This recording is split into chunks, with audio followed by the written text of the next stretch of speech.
ఈరోజు spacer inhaler ఎలా వాడతామో నేర్చుకుందాం, ఎలా వాడకూడదో కూడా చూద్దాం. హాయ్, నేను డాక్టర్ శివకృష్ణ, కన్సల్టెంట్ పల్మాలజిస్ట్, చారిక్ శ్వాస, chest, ENT and allergy speciality clinic, Kurnool. So ఇది స్పేసర్ అండి, ఇది ఇన్హేలర్. చాలా మంది ఇది డైరెక్ట్గా వాడుతుంటారు. డైరెక్ట్ వాడడం వల్ల నోరు పొక్కిపోవడాలు, నోరులో ఫంగల్ ఇన్ఫెక్షన్స్ రావడం జరుగుతుంటుంది. ఇది దీంతో పాటు ఇది వాడితేనే కరెక్ట్ పద్ధతి. ఇంకొకటి, చాలామంది ఈ ఇన్హేలర్ని షేక్ చేయకోకుండా ఏం చేస్తున్నారంటే డైరెక్ట్గా నోట్లో పెట్టుకొని వాడుతున్నారు. దానివల్ల కూడా మందు అనేది సరిగ్గా చేరదు. సో దాన్ని బట్టి ఏం చేయాలంటే ఇది బాగా షేక్ చేస్తూ ఈ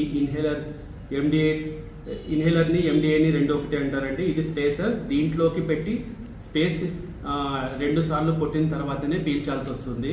ఇంకొకటి, చాలా మంది ఏం చేస్తున్నారంటే ఈ స్పేసర్ని వాడిన తర్వాత నీళ్ళలో కొలాయి కింద కడుక్కోవడం ఇవన్నీ చేస్తున్నారు. అలా చేయకోకుండా మామూలుగా పొడి బట్ట, డ్రై టిష్యూతో బాగా తుడుచుకున్న తర్వాత వాడుకుంటే చాలా వరకు డ్రగ్ అనేది బాగా డిపాజిట్ అవుతుంది, మందు బాగా పనిచేస్తుంది. Thank you.